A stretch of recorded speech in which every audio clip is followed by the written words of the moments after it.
আমাদের সমাজের কিছু নারীরা আছে স্বামীর মনে কষ্ট দিয়ে আঘাত দিয়ে হাত মোজা পা মোজা পরে ঘুরে বেড়াইতেছে, এমনকি পাঁচ ওয়াক্ত নামাজ পড়তে পড়তে কপালটা ছিদ্র বানাই ফেলতেছে। আবার এইসব নারীরাই মানুষকে জ্ঞান দিতেছে যে মানুষের সাথে ভালো ব্যবহার করো, এরকমের চলো ওরকম চলো, অথচ সে কিন্তু নিজের স্বামীকেই অসম্মানভাবে, মানে কি বলবো, এতটা ছোট করে ছোট নিম্ন পর্যায়ে স্বামীকে উঠতে বসতে তুই তুকারি করে ভাষায় কথা বলতেছে। এমনকি ওই নারীর কারণে ওই পুরুষটার চোখের জল গড়িয়ে নদী হয়ে যাচ্ছে। আবার এই সব নারীরাই দেখেন গেবেলা হজ করার জন্য তারা চিন্তা ভাবনা করতেছে। আরে নারী, এই সব না করে ঠিক আছে নিজের স্বামীকে সম্মান করো, ভালোবাসো, মর্যাদা দাও। সে কর্মস্থল থেকে আসলে তার কাছে ভালো লাগা মন্দ লাগা জিজ্ঞেস করো, স্বামীকে খুশি করো, তারপরে তুমি তাহাজ্জুদ নামাজ পড়ো, পাঁচ ওয়াক্ত নামাজ পড়ে স্বামীর জন্য দোয়া করো যেন আল্লাহ পাক তাকে সুস্থ রাখে, ভালো রাখে।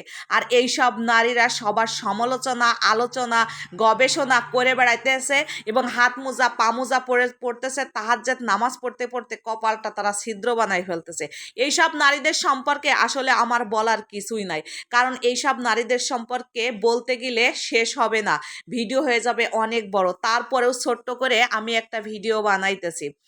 এই সব নারীরা এমনই কুকীর্তি বেহায়া বেলজ্জা, কারণ সারা দিন এর আলোচনা সমালোচনা করবে এবং হাতে আবার এদের স্মার্টফোন থাকবে, কে কি করতেছে, কোথায় যাচ্ছে, কি করতেছে সমস্ত জিনিস দেবে। আবার এরা মানসিকে ইঙ্গিত করে ছোট করে, মানে টিটকেরি করে এদের মানুষকে শুনায় শুনায়ে গবেষণা আলোচনা করে, অমুকের বউ এরকমের শাড়ি পরে, এরকমের চলে, এরকমের কথা বলে। এতই যদি তুই ভালো মানুষ হোস তাহলে হাতের এই স্মার্টফোনটা বাদ দিয়ে ঠিক আছে একটা বাটনওয়ালা ফোন কিনে হাত মোজা পা মোজা পরে নিজের স্বামীর সঙ্গে গল্প করো, স্বামীকে ভালোবাসো। আর এই সব নারীরা নিজের স্বামীকে তুই তুকারি করে ভাষায় কথা বলতেছে, ঘরের ভিতর অশান্তি রেখে পরকে জ্ঞান দিতেছে আসতেছে।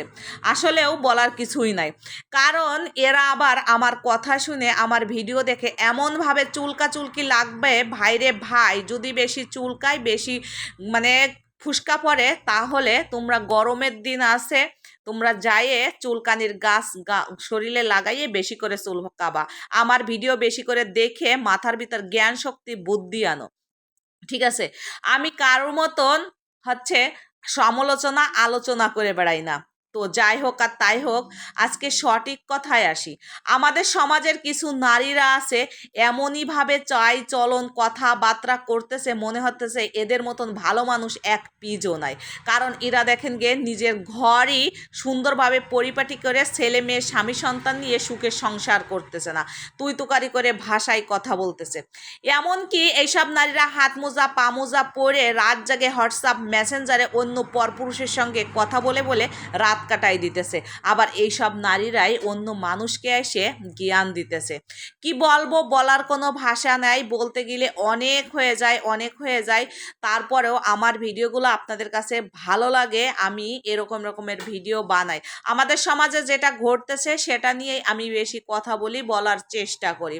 কারণ পরকীয়া হচ্ছে বিষ মাখা মধুর মতন, খাওয়ার সময় খুবই মিষ্টি লাগে, অবশেষে পুরা ক্ষত ছাড়া আর কিছুই নাই। কারণ যারা বেশি, এই যে আমি ইসলাম সম্পর্কে কথা বলতে চাই না, আমি মুসলমান, আমি ইসলামকে অনেক ভালোবাসি সম্মান করি। কারণ যারা ইসলাম নামে এ হাত মোজা পা মোজা পরে ভণ্ডামি শুরু করছে, মানুষকে ছোট করে অপমান করে কথা বলতেছে, আমি তাদের উদ্দেশ্য করে এই কথা বলতেছি। কারণ নিজের চরকায় তেল দাও, নিজের চরিত্রটাকে ঠিক করো।